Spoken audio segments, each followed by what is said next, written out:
Noah naquit 13e fils de la famille royale, l'un des 13 princes impériaux issus du roi. Il ouvrit les yeux et aperçut une femme bienveillante qui le regardait. Il se demanda si cette personne était sa mère ou une simple servante. Mais avant qu'il ne puisse le déterminer, le visage d'un vieil homme barbu, qui se révéla être son père, apparut. Le roi s'approcha de lui et l'examina de la tête aux pieds. Le roi remarqua que Noah semblait avoir hérité des traits de sa mère et celle-ci, aussitôt, se détourna, affirmant que ses yeux et ses sourcils ressemblaient trait pour trait à ceux du roi. Noah remarqua qu'il pouvait voir ses propres caractéristiques, mais rien ne lui semblait encore clair. Soudain, un mage de la cour s'approcha et le prit délicatement dans ses bras avant d'annoncer au roi que Noah possédait l'affinité magique de l'eau. Le roi rit gaiement, affirmant qu'à sa majorité, Noah recevra les terres des royaumes du Sud, où vivent la plupart des clans de mages de l'eau, afin qu'ils puissent les gouverner avec justice. Sur ce, le roi demande aux mages de la cour d'examiner les statistiques de Noah. Mais dès que ces statistiques sont révélées, toute la cour se tait et même le roi a du mal à croire ce qu'il voit. Quelqu'un dans la cour s'écrie que c'est un miracle, tandis que les autres se joignent au chant, ce qui déconcerte Noah, qui vérifie alors ses propres statistiques et se rend compte qu'il possède celles d'un mage de l'eau de rang SS, ce qui est inouï et encore plus incroyable à la naissance. 6 années s'écoulent après ce jour et Noah est devenu un jeune homme en pleine santé. Il apprit peu à peu l'existence du royaume de Myrs, gouverné par son père, où la paix régnait depuis plusieurs décennies. Désormais, le peuple vivait en paix, sans guerre. Le roi était aimé du peuple tout comme ses fils, adoré aussi bien par les habitants que par les familles nobles du pays. Mais Noah ne s'intéressait guère aux intrigues politiques du royaume, car il avait réalisé quelque chose au cours des 6 dernières années sur lui-même. Il s'avérait posséder un don particulier dont personne d'autre n'avait conscience. Il pouvait absorber l'expérience de ses subordonnés, ce qui signifiait que plus il avait de servantes, plus il pouvait devenir fort. Cela signifiait aussi que contrairement aux autres, dont le niveau était plafonné, Noah pouvait progresser indéfiniment et devenir le mage le plus puissant de la planète. Ses servantes semblent lui être totalement fidèles puisqu'elles discutent du fait que, même à 6 ans, Noah se comporte davantage comme un adulte que comme un jeune enfant. Il se rend ensuite dans la salle à manger pour prendre son petit déjeuner et pense que ses capacités et ses compétences sont assez limitées à ce stade en raison de son jeune âge. Mais s'il continue à s'entraîner, il devrait continuer à progresser rapidement et surpasser ses frères aînés. Ses pensées sont interrompues par une belle servante nommée Evelyn qui lui annonce que le prince héritier du royaume et le 4e prince sont tous deux venus lui rendre visite. Noah décide de finir rapidement son petit déjeuner car, même s'il s'agit de ses frères, il ne devrait pas faire attendre le prince héritier du royaume entier. Il entre bientôt dans la chambre d'amis et s'agenouille pour accueillir ses frères aînés, le prince héritier Albert et le 4e prince Henri. Albert regarde Noah d'un regard froid, lui demandant où il était, tandis qu'Henri le salue plus chaleureusement, affirmant que Noah semble devenir un jeune homme courtois. Albert déclare que Noah fera un excellent chancelier un jour et lui dit qu'il a un cadeau pour Noah. Il frappe dans ses mains et aussitôt, un serviteur terrifié entre dans la pièce, portant un petit cercueil qui dégage une aura mortelle. Noah est perplexe face à un présent aussi étrange, mais Albert ordonne au serviteur d'ouvrir le cercueil, ce qu'il est contraint de faire à contre-cœur. Dès qu'il ouvre le cercueil, une aura de morts et de mourants envahit la pièce, que Noah ressent clairement alors qu'il fixe l'épée à l'intérieur du cercueil, se demandant ce qu'il vient de ressentir. Avant qu'il ait eu le temps de reprendre ses esprits, Albert lui dit de la prendre et de voir ce que ça fait. Noah réalise qu'il n'a pas vraiment envie de manipuler la lame. Mais étant donné que c'est un cadeau du prince, il ne peut pas vraiment refuser et est forcé de la prendre. Il saisit l'épée délicatement et la soulève même si elle est trop grande pour son petit corps en ce moment. Albert sourit et dit à Noah qu'il savait qu'il en était capable et finit par expliquer que cette lame est une épée spéciale conçue pour les mages de l'eau et qu'elle est connue sous le nom de Léviathan. Il révèle également qu'avant lui, plus de 120 personnes ont essayé de la manier, mais aucune n'a survécu pour raconter l'histoire. Cela l'effraie, et il manque de laisser tomber la lame brillante. Mais Henri le rassure car la malédiction de cette épée est si puissante qu'il serait mort au moment où il l'aurait touchée si l'épée avait refusé de l'accepter. Sur ce, Albert et Henri se lèvent pour partir. Lorsque Noah s'incline, il se dit que ce prince héritier méprisable, qui est malheureusement son propre frère aîné, le mettait à l'épreuve avec une tâche aussi dangereuse sans aucune raison. Mais il sait que s'il le disait à voix haute, il serait décapité. Plus tard ce soir-là, alors que Noah se préparait à se coucher, il remarqua que l'une de ses servantes semblait très tendue. Il lui demanda donc si elle allait bien. Zoé, la servante, hésita d'abord. Mais lorsque Noah insista pour connaître la vérité, elle s'agenouilla aussitôt, prétextant avoir besoin de quelques jours de congé car une inondation avait ravagé son village et que tout avait été emporté. Sa famille mourait de faim et elle comptait se prostituer dans le quartier chaud dans l'espoir de récolter assez d'argent pour aider sa famille. Noah lui ordonne de se taire, prétextant que Zoé est sa femme de chambre personnelle et qu'il ne peut pas la laisser partir aussi longtemps. Il lui dit d'amener sa mère au domaine et qu'il lui confiera le poste de responsable de la fermeture du portail arrière et la paiera 5 000 $ par mois. Zoé est perplexe et affirme n'avoir jamais entendu parler d'un tel poste. De plus, le salaire lui paraît incroyablement élevé. Noah lui dit de ne pas s'inquiéter et lui ajoute qu'il y a une maison vide dans la banlieue ouest de la capitale où elle peut s'installer avec sa mère. Zoé n'en croit pas ses oreilles et commence à pleurer lorsque Dylan, le majordome, sort et demande à Noah s'il a besoin de quelque chose. Noah lui demande s'il est au courant des inondations dans la ville natale de Zoé et lui conseille d'acheter autant de terrain que possible dans ce secteur. Dylan est perplexe car ce serait un mauvais investissement. Mais Noah lui explique qu'ils doivent protéger les personnes dans le besoin là-bas. Sans intervention de leur part, une bande de malfrats occupera ces terres et commencera à les squatter. Dylan est choqué. Noah lui demande ce qui ne va pas, mais Dylan répond qu'il est simplement surpris de voir à quel point Noah gère la situation avec la clairvoyance d'un homme expérimenté, étant donné qu'il n'a jamais rien vécu de tel. Noah repense à sa vie antérieure où il a vu de destruction, mais il ne peut évidemment pas le révéler à qui que ce soit. Dylan répond que, selon son estimation, le terrain entier devrait coûter environ 70 millions de $, ce qui choque Zoé. Même Noah sait que c'est une somme colossale. Toute son équipe de collaborateurs gagne environ 80 000 $ par an. Il possède lui-même environ 50 millions de $ provenant des impôts et des dons de ses frères, mais il lui en reste encore 20 millions. Il se tourne vers Dylan et lui demande des nouvelles des terres qu'il possède au sud de la capitale, affirmant qu'ils devront les vendre. Choqué, Dylan conseille à Noah de ne pas le faire, car ces terres étaient un don de son père, le roi lui-même, et les vendre serait d'une impolitesse inimaginable envers sa propre famille impériale. Noah lui dit de ne pas s'inquiéter car il s'occupera de son père plus tard et leur explique que les nobles ont le devoir de se sacrifier pour apporter la paix et le bonheur à leur sujet. De plus, il sait qu'un noble qui joue le martyr est aimé du public, ce qui pourrait s'avérer utile tôt ou tard. Dylan s'incline devant lui et lui assure qu'il s'occupera de tout avant de partir faire les préparatifs nécessaires. Le lendemain matin, Noah se prépare avec son armée de servantes pour tout préparer en vue d'une inspection de la zone inondée lorsqu'il est appelé par le 4e prince, Henri. Il accourt aussitôt vers lui, le saluant chaleureusement et s'excusant de ne pas être venu plus tôt, mais Henri le rassure et lui demande où exactement il compte se rendre. Noah répond qu'il existe une région nommée Dassa, qui a été entièrement inondée et qu'il a l'intention d'y acheter des terres et de se rendre sur place pour évaluer les dégâts. Henri remarque l'épée qu'Albert lui a donnée et lui demande s'il compte l'utiliser pendant sa visite. Noah répond qu'il la porte au cas où il devrait s'en servir, mais qu'il n'en est pas encore certain car il n'a rien ressenti de particulier à son sujet depuis leur première relation. Henri emmène Noah à l'abri des regards indiscrets et lui confie qu'il était un peu inquiet au sujet de cette épée et de la soudaine générosité d'Albert. Il a donc fait quelques recherches et découvert que l'épée semble avoir une volonté propre et ne peut être contrôlée que par celui qu'elle reconnaît comme son véritable maître. Noah se souvient de la vision qu'il a eue de tous ceux qui ont tenté de la maîtriser et comprend que cette épée est comme un chien enragé et qu'il devra gagner sa confiance avant de pouvoir la maîtriser pleinement. Henri lui conseille la prudence et déconseille de l'utiliser à moins que cela ne soit absolument nécessaire, car il a le mauvais pressentiment que l'épée lui ôtera la vie comme elle l'a fait pour des centaines de personnes avant lui. Avec cet avertissement, Noah part pour la région de Dassa et est surpris par l'ampleur des dégâts causés par les inondations. Il demande à Dylan de trouver le bureau du gouvernement le plus proche et de se renseigner sur les titres de propriété de ces terres. Puis, il s'installe dans le village avec Zoé pour mieux comprendre la situation sur le terrain. Il remarque des hommes dans des abris de fortune qui se rassemblent pour recevoir l'aide alimentaire du gouvernement, ce qui le réjouit un peu.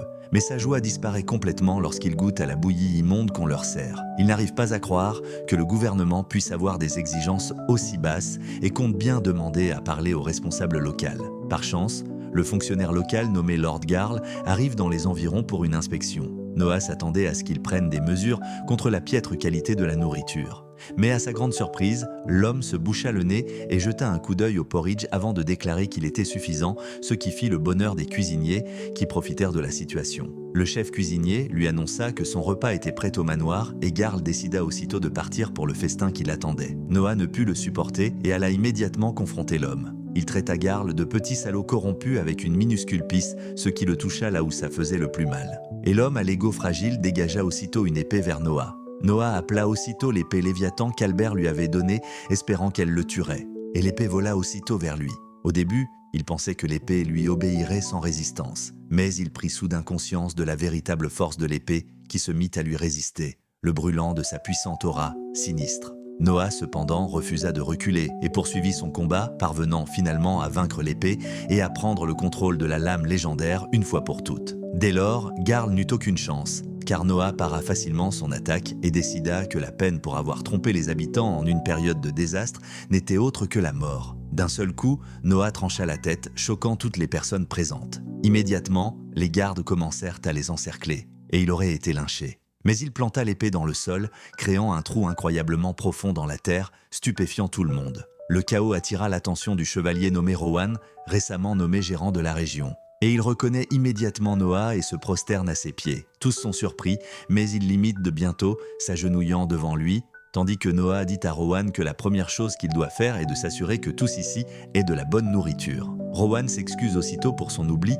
et se met à l'œuvre. À son retour, Noah est immédiatement convoqué à la capitale par son père, où il s'attend à se faire gronder. Mais à sa grande surprise, son père le félicite d'avoir pris les décisions qu'il a prises au bon moment et vérifie à nouveau ses statistiques qui ont progressé depuis la dernière fois. Il remercie Noah pour son aide et lui dit qu'il aura besoin de lui pour continuer à l'aider à gouverner ce royaume. Quelques jours passent, mais Noah reste dans la capitale de la ville. Cette ville étant le cœur battant du royaume tout entier et le lieu le plus prospère grâce à la musique où affluent des gens talentueux en quête de travail, son plan est de recruter l'un d'eux afin d'améliorer ses statistiques et de devenir rapidement une force sur laquelle il faudra compter. Sa première candidate est une jeune fille dont il a entendu parler, prétendue être une chanteuse incroyable, récemment considérée comme une étoile montante brillante. Il découvre le théâtre où elle va se produire et prend place à côté de Zoé pour voir si elle mérite qu'on s'intéresse à elle ou non. Bientôt, une jeune fille coiffée d'un haut de forme, nommée Holly, apparaît sur scène et se prépare à chanter devant le public. Elle commence à chanter et Noah est immédiatement subjugué par sa voix. Il sait qu'elle n'est pas la meilleure chanteuse techniquement parlant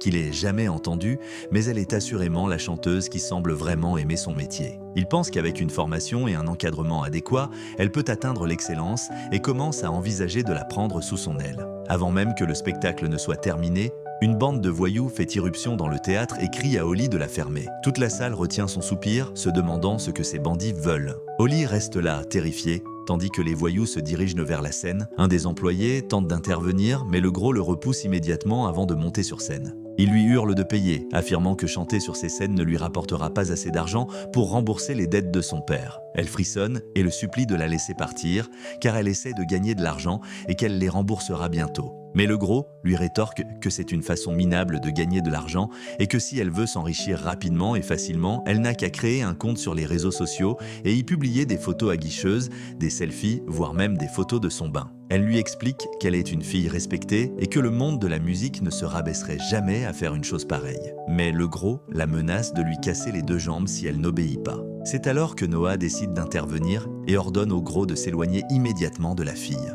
Le gros se retourne et ordonne à Noah de retourner sur les genoux de sa mère et de boire du lait, sinon il va le tabasser. Noah, lui, s'en fiche. Il saute de son siège et se dirige vers la scène en disant au gros qu'il est illégal d'obliger les enfants à assumer la loi de leurs parents selon le décret de la loi impériale. De plus, il est également illégal de forcer les gens à se prostituer pour payer des dettes. Le gros, furieux, l'attrape par le col et le soulève en l'air, affirmant que c'est le dernier jour de Noah sur Terre. Mais il ne sait pas vraiment à qui il parle. D'un claquement de doigts, Noah crée une aura violette menaçante qui fait tomber les trois hommes de main au sol. Alors que Noah dégaine son épée et la pointe vers le gros, les hommes de main comprennent qu'ils sont peut-être en difficulté. À ce stade, alors ils se sont immédiatement baissé la queue entre les jambes et se sont immédiatement enfuis. Zoé s'est approchée de l'ouvrier blessé et l'a aidé à se relever tandis que Noah lui a dit qu'il devrait les lui envoyer s'il revenait un jour dans cet endroit pour harceler qui que ce soit. Zoé lui a tendu une carte de visite et l'ouvrier a été choqué de voir que le garçon devant lui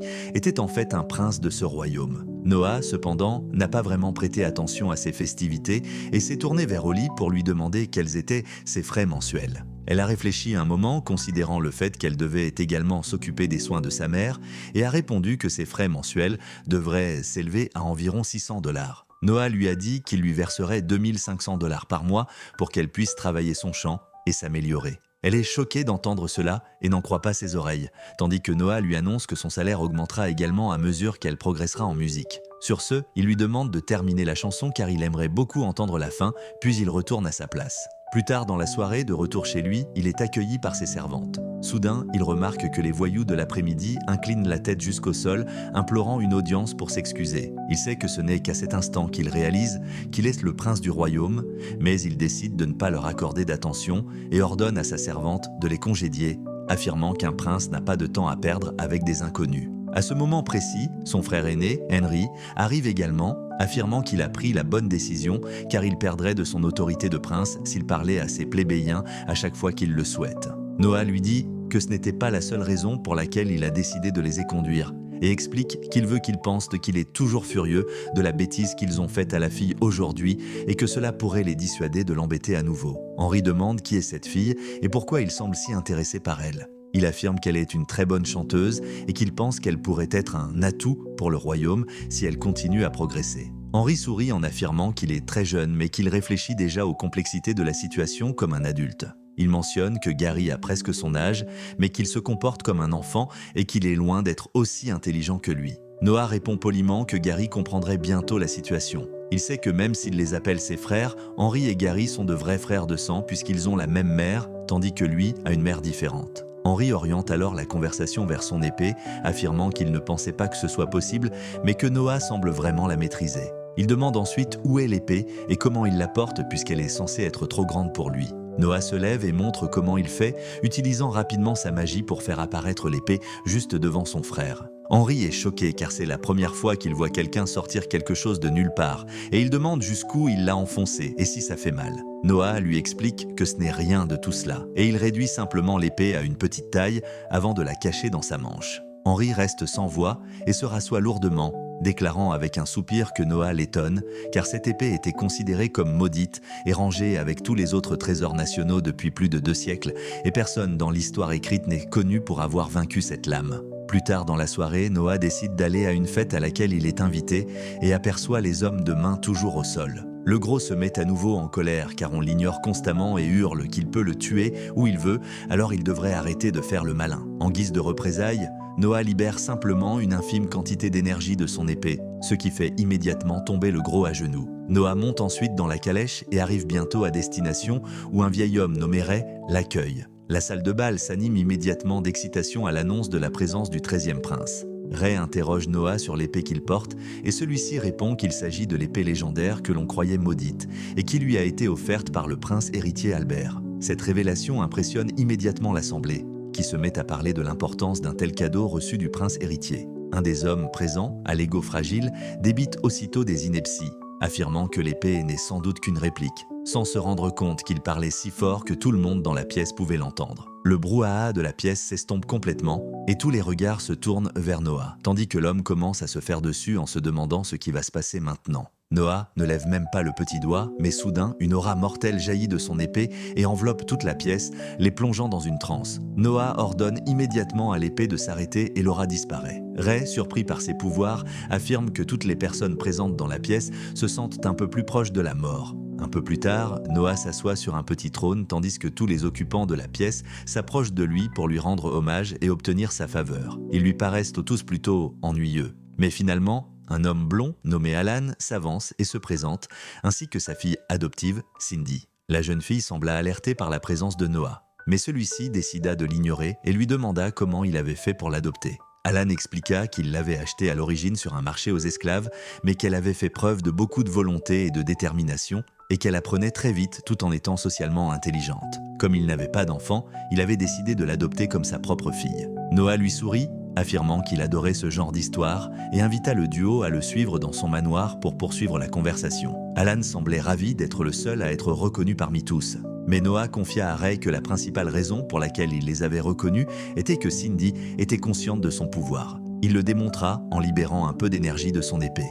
Mais Cindy le reconnut immédiatement et se retourna pour s'assurer qu'il n'allait pas être attaqué. Quelques jours passent après cet incident et un jour, alors que Noah se promène, il rencontre le 8e prince Oscar qui décide de l'accompagner au marché à la recherche de choses intéressantes. En fouillant un tas de babioles, il remarque un grimoire et lorsqu'il le ramasse, l'une de ses statistiques passe soudainement au rang S. Intrigué, il l'achète, mais remarque que son épée semble réagir à son contenu. Oscar semble reconnaître le livre comme un grimoire magique créé par un sorcier il y a fort longtemps. Mais le livre s'ouvre soudainement et libère un monstre gigantesque. Oscar ordonne à Noah de reculer et de se mettre à l'abri, mais Noah dégaine son épée et se met en position de combat face au démon. Il tente de trancher la créature magique, mais échoue pour la première fois. C'est alors qu'il décide d'utiliser un peu plus de magie avec son prochain coup et le dirige vers le haut pour ne rien détruire d'autre. Sur ce, la créature magique disparaît tandis qu'Oscar reste là, se demandant quelle est la force de son petit frère à ce moment-là. Témoin de cet exploit incroyable, un des commerçants accourt et s'incline jusqu'au sol.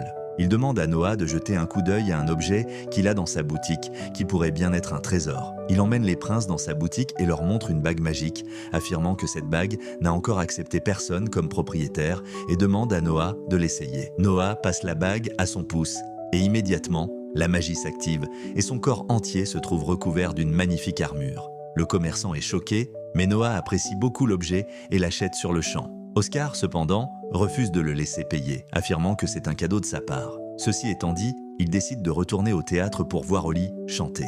Mais dès qu'il sort de la calèche, le gros voyou l'attaque avec une épée. Noah utilise immédiatement un bouclier dans sa bague pour bloquer l'attaque tandis que le cocher maîtrise le gros et le capture. Noah n'y prête plus attention à ce moment-là et entre dans la salle pour voir Oli sur scène, aux prises avec deux hommes ivres qui se battent à son sujet. Noah intervient et utilise sa magie pour détruire leurs vêtements. Après quoi, ils s'enfuirent du théâtre. Il convoque ensuite le propriétaire et lui fait part de sa déception quant à la sécurité, ou plutôt son absence, dans ce théâtre et lui propose de racheter l'établissement. Le propriétaire hésita un peu, mais Zoé sort aussitôt 100 000 $ de son derrière, ce qui donne au propriétaire toute la motivation dont il avait besoin et il vend immédiatement. Oli remercie le prince en affirmant qu'elle ne pourra jamais rembourser sa dette, mais il lui dit de se concentrer sur le chant car il veut qu'elle chante un jour devant le roi. Sur ce, il se rassoit dans le public tandis qu'Oli commence une de ses chansons spécialement pour lui.